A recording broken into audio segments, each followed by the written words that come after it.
Hello అందరికీ, ఈరోజు మన కిచెన్లోన ఉల్లి దోశ అండి. టేస్ట్ అయితే సూపర్గా ఉంటుంది. ఉల్లి దోశ అంటే ఎవరికి ఇష్టం ఉండదండి. చాలామందికి దోశలు అంటే ఇష్టం కదా. చాలామంది రెస్టారెంట్లోనూ హోటల్లోనూ రోడ్ సైడ్ దోశలు తింటారు కదండి. చాలా సింపుల్గా ఇంట్లోనే తక్కువ టైంలో చేసుకోవచ్చు అండి. ఉల్లి దోశ, ఎగ్ దోశ, ప్లెయిన్ దోశ. నేనైతే ఇక్కడ ఉల్లి దోశ ఎలా చేయాలని చూపిస్తున్నాను. చాలా సింపుల్ అండి. మరి ఎలా చేయాలో ఈ వీడియోలో చూద్దామా. ఈ వీడియో చూసే ముందు నా ఛానల్ మీరు కొత్తగా చూసినట్లయితే సబ్స్క్రైబ్ చేసుకోకపోతే సబ్స్క్రైబ్ చేసుకోండి.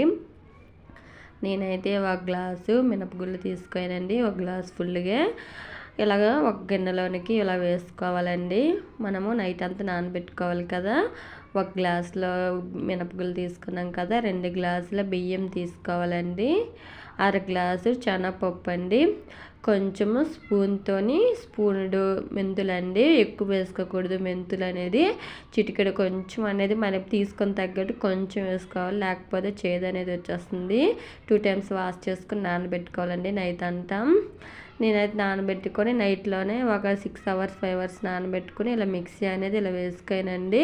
మార్నింగ్ చూడండి అంత బాగా వచ్చిందో. ఈ రుబ్బు చాలా ఉబ్బుతుందండి, పులుస్తుంది. అప్పుడే టేస్ట్ అనేది చాలా బాగుంటుంది. మీరు మార్నింగ్ నానబెట్టారనుకో నైట్కి మిక్సీ వేసుకోవచ్చు. నైట్ మిక్సీ వేసుకుంటాం కానీ నైట్ అంతా ఊరుతుంది. మార్నింగ్కి మనం దోశలు అనేది చాలా సింపుల్గా వేసుకోవచ్చు. చూడండి ఇప్పుడు మనము ఒక గిన్నెలోనికి తీసుకొని ఇలాగ రుబ్బుని తీసుకొని ఒకేసారి కలిపేకూడదు కదండి. అందుకే ఒక గిన్నెలోకి తీసుకొని ఇలా వేసుకోను. మనం కొంచెం వాటర్ వేసుకోవాలి. ఇలా వాటర్ వేసిన తర్వాత కొంచెం మనకి తగినట్టుగా సాల్ట్ అనేది ఇలా వేసుకోవాలి. చూడండి పెనం పెట్టుకొని అందులో ఆయిల్ వేయకుండా హీట్ చేసుకోవాలండి. పెనం అనేది హీట్ అయ్యింది. ఇప్పుడు మనం ఒక్కొక్క గరిటె తీసుకొని అందులో వేసుకోవాలి. చూడండి పులిపింది కదండి, నొరగల్లాగా ఇలాగ వస్తున్నాయి బుడగలుగా. ఇప్పుడు మనం ఒక్కొక్క గరిటె తీసుకొని ఇలా వేసుకోవాలి. చూడండి ఎంత బాగా వచ్చిందో కదా దోశ అనేది. మనం ఆయిల్ అనేది ముందే అప్లై చేయకూడదు. ఆనియన్స్ చిన్న ముక్కలుగా కట్ చేసుకొని ఆనియన్స్ ఇలా వేసుకొని తర్వాత ఆయిల్ అనేది మనం పైన అప్లై చేసుకోవాలండి. అప్పుడే దోశ అనేది చాలా బాగా కాలుతుంది. చాలా టేస్టీ వస్తుంది దోశ అనేది. ఆనియన్స్ ఉల్లి దోశ. అలాగే ఎగ్ దోశ కూడా చాలా సింపుల్గా చేసుకోవచ్చండి. నెక్స్ట్ వీడియోలో ఎగ్ దోశ ఎలా చేసుకోవాలో చూపిస్తాను. ఇలా అండి ఆనియన్ దోశ ఇలా చేసుకోవాలి. ప్లెయిన్ దోశ ఏటి లేదండి, మనం సేమ్ ఇలా వేసుకొని ప్లెయిన్ దోశ వేసుకోవాలి. ఆనియన్స్ వేయకుండా ప్లెయిన్ దోశ ఆయిల్ దోశ అనేది ఇలా వేసుకున్నప్పుడు ఆయిల్ వేసుకొని చేసుకోవడమేనండి. మనం ప్లెయిన్ దోశ కాకుండా ఆనియన్ దోశ వేసుకోవాలంటే ఇలాగ ఆయిల్ అప్లై చేసుకోకముందు ఆనియన్స్ వేసిన తర్వాత ఆయిల్ అనేది అప్లై చేసుకోవాలి.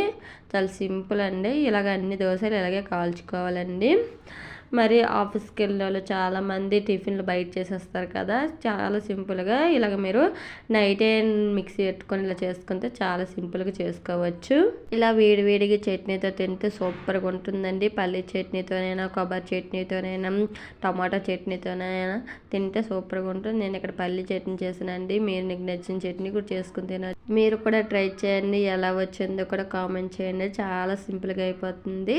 మరి మీకు ఈ వీడియో మీకు నచ్చినట్లయితే నా ఛానల్ మీరు సబ్స్క్రైబ్ చేసుకోండి. చిన్న లైక్ చేయండి, షేర్ చేయండి, కామెంట్ చేయండి. బాయ్ అందరికీ.